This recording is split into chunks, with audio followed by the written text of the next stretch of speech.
대전 연고 프로구단인 한화 이글스와 대전 하나 시티즌이 올 시즌 나란히 선두권을 유지하면서 지역 팬들의 기대를 모으고 있는데요. 시즌 반환점을 돈 상황에서 앞으로 필요한 필승 전략은 무엇인지 여정권 스포츠 평론가와 자세한 이야기 나눠보겠습니다. 평론가님 어서 오십시오. 네, 안녕하세요. 자, 먼저 한화 이글스 우천 취소된 두 경기가 보약이 된 것 같습니다. 정말 선수 공격, 수비 나무랄 선수가 없었는데 자, 어제 키움과의 격리에서 승리하면서 시즌 1위로 반환점을 돌았습니다. 자, 상반기에 이글스가 보여준 경기력 좀 총평을 해주신다면요. 일단은 사실 반환점이라는 게 딱히 없죠, 사실. 네. 144경기 중에 72경기 네. 반을 이제 넘어선 시점이기 때문에 이제 반환점이라는 표현을 쓰는데 네.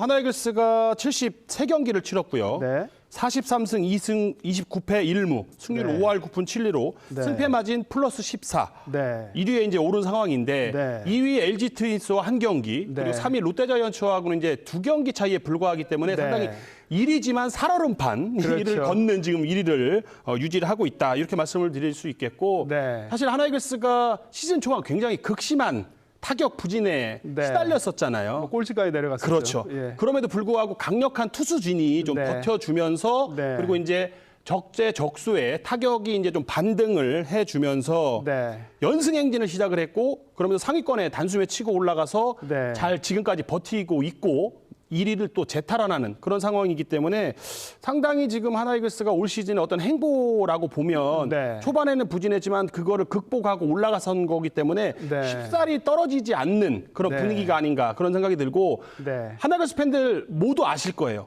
4월 5일 삼성과의 원정 경기에서 네. 문현빈 선수가 8회 9회 역전 연타석 스리런. 홈런, 네, 그리고 네. 9회 초에 예. 극적인 스리런 네, 역전 네. 홈런 그 경기가 네. 사실 터닝 포인트가 되면서 그 이후에 이제 네. 반등을 이룰 수가 있었습니다. 네. 하나 이글스의 선골 문현빈 선수 참 너무 대견합니다. 자, 어제 치러진 경기만 놓고 보자면 승리의 주역은 단연 고봉세, 코디 폰세 선수일 겁니다.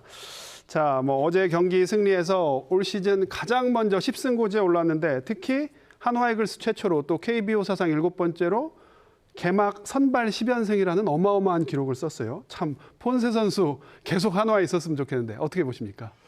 글쎄요. 어제 점수 차가 좀 있었기 때문에 네. 6회를 마무리하지 않고 이제 내려오긴 했습니다만 네. 말씀하신 것처럼 10승에 선착을 했고요. 네. 그리고 이제 16경기에서 10승을 거두면서 무패예요. 네. 패가 없기 때문에 말씀하신 것처럼 이글스에서는 처음이고 네. 역대 7번째 이제 대기록을 또 이제 코디 폰세가 세웠고 네. 여기에 탈삼진 1위 독보적이죠. 네. 또 어제 비자책 2실점을 했지만 비자책이 되면서 네.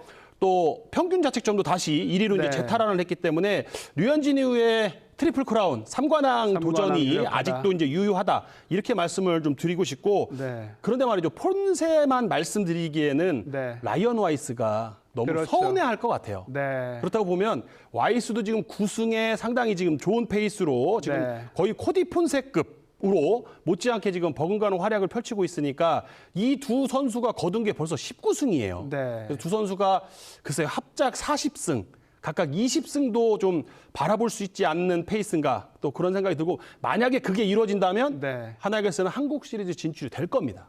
한화가 유독 용병운이 없었는데 올해는 용병운이 터진 것 같아요. 그러니까 이제 하나 이글스가 예. 사실 역대로 보면 외국인 타자들은 그래도 잘 뽑아 왔었어요. 네. 근데 외국인 투수 본 투수들이? 적은 거의가 네. 없었기 때문에 네. 이 두 명의 투수가 복덩이라고 볼 수가 있습니다. 네. 어제 또 얘기 안 할 수 없는 선수가 플로리얼의 대천 선수 리베라토 선수인데 첫 출전에서 3안타를 쳤습니다. 굉장히 인상적이었어요. 임팩트가 있었죠. 네. 하지만 최하위 이제 키움이었기 때문에라고 네. 하는 이제 분들도 있어요. 하지만 네. 제가 봤을 때는 첫 타석에서 범타로 물렀지만 상당히 스윙 자체가 호쾌했고요. 네. 그리고 두 번째, 세 번째에서 안타를 기록을 했고 네 번째 타석을 좀 집중을 해줘야 되는데 네. 짧은 안타는 아니었어요. 하지만 2루까지 갔죠. 그렇죠. 빠른 네. 발을 이용해서 2루까지 가는 공격적인 주루 플레이가 저는 네. 상당히 이제 눈에 들어왔다고 보여지는데 네. 수비도 전체적으로는 좀 하나 조금 아쉬운 캐치가 좀 있었습니다만 네, 네. 전체적으로는 굉장히 안정적이었기 때문에 네. 좀 도움이 되지 않을까. 네. 이번 주를 한번 지켜봐야 될 것 같아요. 플로리얼 선수하고 많이 정이 들었는데 한화 팬들 즐거운 고민을 하셔야 될 것 같고 자, 뭐 한화이글스 뭐 정말 최강 한화가 됐습니다. 사실 굉장히 공허한 외침이었는데 최강 한화가 진짜 됐어요. 자, 시즌 절반 지난 시점에서 자, 가을 야구 나아가 우승까지 가려면 뭐가 제일 필요할까요? 결국에는 심호준 선수 돌아왔고요. 네. 그리고 이제 리베라토 선수 한 경기였지만 좀 긍정적인 모습을 저희가 확인할 수 있었지 않습니까? 네. 그리고 류현진 선수가 아마 이번 주말 시리즈에는 좀 복귀가 되지 않을까. 이달 안에 복귀할 거라고. 그렇죠. 네. 그렇다고 하면 SS 랜더스와의 원정 경기에서 이제 복귀가 유력한데 네. 그러면 거의 이제 전력은 최상으로 완전체가 된단 말이에요. 네. 이런 부분들 중에서 더 이상 전력적으로는 더 보탤 게 없어요. 네. 그렇다고 보면 현재 가진 전력에서 항상 제가 말씀드리는 디테일을 조금 더 네. 집중해야 된다. 한 베이스를 공격에서는 더 가고 네. 수비에서는 한 베이스를 덜 주는 네. 그런 야구를 해준다라고 하면 분명히 하나이글스가 계속 경쟁력을 가질 수 있을 겁니다. 네. 자, 이제 하나 시티즌 얘기도 좀 여쭤보겠습니다. 뭐 지난해 K리그 1에서 하위권에 머물다가 올해는 강력한 우승 후보로 돌변을 했어요. 이게 야구나 축구나 왜 이런지 모르겠어요. 자, 그랬는데 최근 경기에서는 뭐 무승부가 2경기 있었죠. 최근 경기에서는 좀 다소 부진한 모습인데 어떻게 보십니까? 일단은 뭐 하나이글스도 그렇고 대전 하나시티즌도 그렇고 네.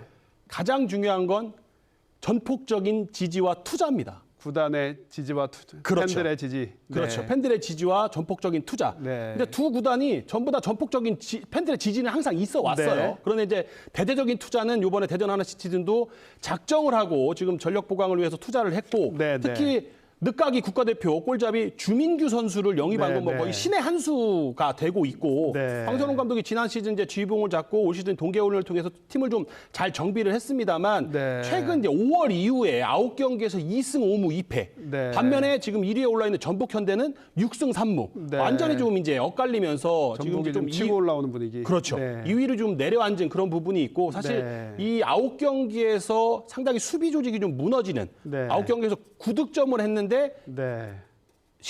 실점이 12개였어요. 아, 12실점. 네, 네, 그러다 보니까 네. 밸런스가 맞지 않습니까? 네, 네. 그러다 보니까 승리를 할 수 없고 승점을 쌓을 수 없는 네. 그런 이제 구조가 되다 보니까 지금은 조금 페이스가 3, 4월에는 리그 1위였는데 네. 5월 이후에 이제 2위로 지금 내려앉았고 네. 3위, 4위, 5위에 있는 팀들의 지금 사정권 안에 들어가 있죠. 한화이글스의 짠물 수비력이 좀 필요한 것 같은데 자, 뭐 그래서인지 2위 자리도 위태롭다 뭐 이런 이야기도 나오는데 자, 올 시즌 남은 경기에서 좀 부진을 털어내고 저희가 뭐 우승 도전하려면 어떤 전략이 가장 필요하겠습니까? 결국에는 이번 여름 이적 시장에서도 또 투자를 했단 말이에요. 네. FC 서울에 김진야 선수도 영입을 했고 전북 현대 에르난데스 외국인 선수도 공격수도 영입을 했단 말이죠. 네. 그리고 김천 상무에서 제대한 김봉수 선수도 이제 국가대표급 네. 선수인데 영입을 했단 말이에요. 그러니까 결국에는 구슬이 서말에도 깨어야 이제 보배라고 네. 황선홍 감독이 이 자원을 가지고 네. 공격, 수비 좀 시스템을 잘 만들어야 되지 않을까라는 네. 생각이 들어요. 물론 그 시즌 중에 그런 시스템을 다시 만들 수는 없겠지만 네. 현재 그런 부분 특히 수비 조직력 부분에서는 네. 황선홍 감독이 좀 고민을 좀 많이 해야 되지 않을까라는 생각을 합니다. 조직력 강화가 숙제다. 네, 알겠습니다. 평론가님 오늘 말씀 여기까지 듣겠습니다. 고맙습니다.